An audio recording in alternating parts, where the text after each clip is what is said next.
દેખાય એની ઉપર મેં માર્કિંગ કેવું કર્યું છે, અહીંયા બ્લેક અને આ બંને side colour as it is રાખ્યો છે, જેથી કરીને હું બંનેને અલગ આઈડેન્ટિફાઈ કરી શકું. ધારો કે મેં માર્ક ના કર્યું હોત તો આપણે શાફ્ટ સ્ટેડી છે કે ફરે છે એ આપણને ખ્યાલ આવત નહીં. એટલે મેં માર્કિંગ કરવા માટે એને 4 અલગ અલગ ભાગમાં ડિવાઈડ કરી દીધું. 4 એટલે બી કર્યા કે એની પોલની સંખ્યા કેટલી છે, 4, તો એને એની સાથે રિલેટ કરી શકું એટલા માટે. અધરવાઇઝ મેઇન જરૂરી છે કે ખાલી ભાગ કરેલા હોવા જોઈએ. જેમ કે સ્ટ્રોબોસ્કોપિક ઇફેક્ટ આપણને પંખા પર બી દેખાશે. પંખાના પાંખિયા તો કેટલા છે, 3 છે, પણ એ જગ્યા હોવી જોઈએ. ઇન શોર્ટ, કલર જગ્યા કલર એવી રીતે, અથવા તો બધે અલગ અલગ કલરના હોય તો ચાલે, પણ આખો એક જ કલરનો શાફ્ટ ચાલે નહીં. સારું, આ શું છે આપણું ટેકોમીટર છે. ટેકોમીટરથી સ્પીડ મેજર કરવી હોય તો મારે શું કરવું પડે? એને શાફ્ટની અંદર નાખું અને અહીંયાથી શું કરીશ? બટન પ્રેસ કરીશ. બરાબર. હવે આ કોન્ટેક્ટ વાળું છે, બરાબર. એટલે આમાં જે સ્પીડ હું આ બાજુ રાખીશ તો અહીંયા શું લખ્યું છે? RPM, એટલે કે રિવોલ્યુશન પર મિનિટ.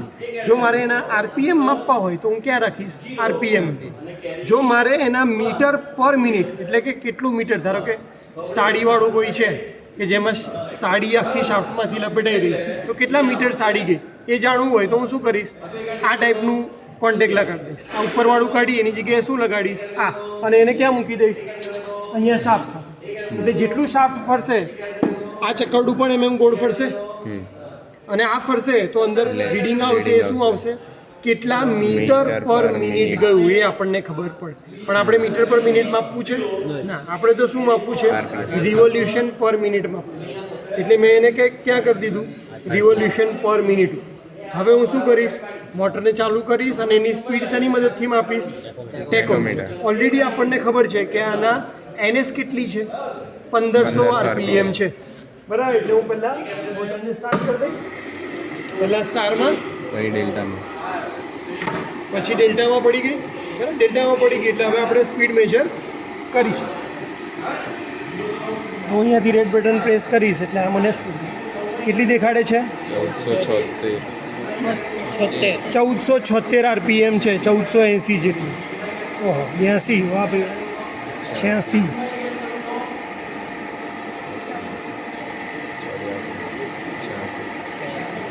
$1486 RPMની આની સ્પીડ આવી છે. એ સિંક્રોનસ સ્પીડ કેટલી? 1500. એકચ્યુઅલ સ્પીડ કેટલી આવી? 1486. 1500 માઇનસ 1486 ભાગ્યા 1500 તો આપણને શું મળી જશે? સ્લીપની વેલ્યુ મળી જશે. આ પહેલી મેથડ થઈ કે જ્યારે મેં શેનો યુઝ કર્યો? ટેકોમીટર. હવે આને જોઈએ. આ છે આપણો સ્ટ્રોબોસ્કોપ, જેના માટે આપણે વાત કરતા હતા. બરાબર. સ્ટ્રોબોસ્કોપની અંદર અત્યારે અહીંયા એક બટન આપ્યું છે જેમાં આ ઉપસેલું છે તો એ કઈ પોઝિશન દેખાડે? ઓફ. મારે એને ઓન કરવું હોય તો બટનને હું શું કરીશ? પહેલાં પ્રેસ, એટલે ઓન થયું તો ઓન થાય તો અહીંયાથી છે ને લાઇટ એ ફેંક્યા કરે. અહીંયા બાજુમાં બીજા 2 ઓપ્શન આપ્યા છે કે જો મારે 150થી 4650 વાળી સ્પીડની મોટરની સ્પીડ માપવી હોય તો હું બટનને કેવું રાખીશ? ઓપન. જો સ્પીડ વધારે હોય, એટલે કે 4500થી લઈ અને 18000 RPM વાળું, તો મારે એ વખતે સ્પીડ કઈ? આ બટન શું કરી દેવાનું? દબાઈ દે. અને પછી સ્કેલ કયો જોવાનો? ઉપરવાળો 5000 વાળો સ્કેલ જોવાનો. અત્યારે તો મારી સ્પીડ કેટલી છે? 1500. એટલે કે આ રેન્જમાં આવે એટલે એ વખતે બટન આને હું શું કેવું રાખીશ? ઉપર રાખીશ. આ બટન ઉપર રાખીશ એટલે હવે મારે સ્કેલ કયો જોવાનો? નીચેવાળો સ્કેલ જોવાનો. એ શું દેખાડે છે? સીધું RPM જ આપણને દેખાડે. બરાબર. એટલે અત્યારે હું પહેલાં આને કોની સામે રાખીશ? તો જો તમને આ રોટર ફરતું દેખાય છે જ્યારે લાઇટ પડે છે ત્યારે. હવે હું એની ફ્રીક્વન્સી કેવી કરીશ? વધારતો. ફરતું દેખાય છે? અંદર નજીક લેવું હોય તો એકદમ નજીક લેવું. આને આ દેખાવાનું છે. બરાબર. હવે આપણે શું કરશું? હજી ફરે છે, ફરે છે, ફરે છે, ફરે છે,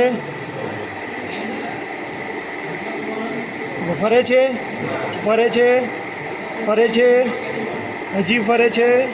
હું વધારતો જોઉં છું. આપણે તો એને શું કરી દેવાનું છે? સ્ટેડી કરવાનું છે. ફરે છે,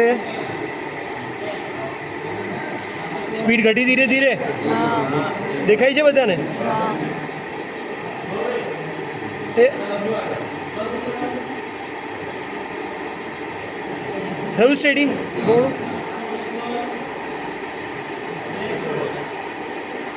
પણ હવે કેવું એકદમ પ્રિસાઇઝ માટે મારે થયું સ્ટેડી બરાબર. 1500 કરતાં સ્લાઇટ ઓછી, 1480 RPMની આજુબાજુ. તો નીચેનો સ્કેલ આપણે જોઈએ તો ખરેખર રોટર શું થઈ રહ્યું છે? ફરી રહ્યું છે. પણ સ્ટ્રોબોસ્કોપિક ઇફેક્ટને લીધે આપણને કેવું દેખાયું? સ્ટેડી. તો હું આની મદદથી આને શું કરું? આ જો અત્યારે સ્ટેડી દેખાય ને જો, પણ આ કેમ દેખાયું? કારણ કે મેં પેલું માર્ક અલગ કરી દીધું એટલામાં. જો સીધું હોત તો આપણને દેખાત.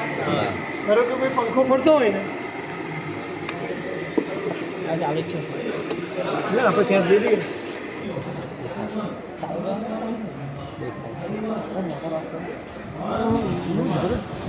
એ તો આપણે આ બાજુ આવશે ને એટલે ખ્યાલ આવશે.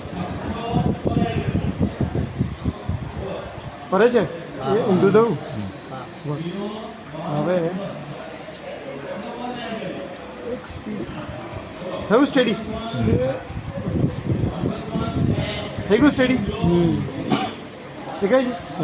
તો આની 1300 RPMની આજુબાજુની સ્પીડ છે. હવે આમાં સાહેબ ફાયદો શું તો મારી પાસે શાફ્ટ અવેલેબલ નથી કે જેના પર હું એની એકચ્યુઅલ સ્પીડ માપી શકીશ જઈને ત્યાં ખોલીને. તો એ વખતે તમને સ્ટ્રોબોસ્કોપ કામ લાગે એક્ઝેક્ટ સ્પીડ લેવા માટે. બરાબર ખ્યાલ આવી ગયો? બીજા ગ્રુપને મોકલી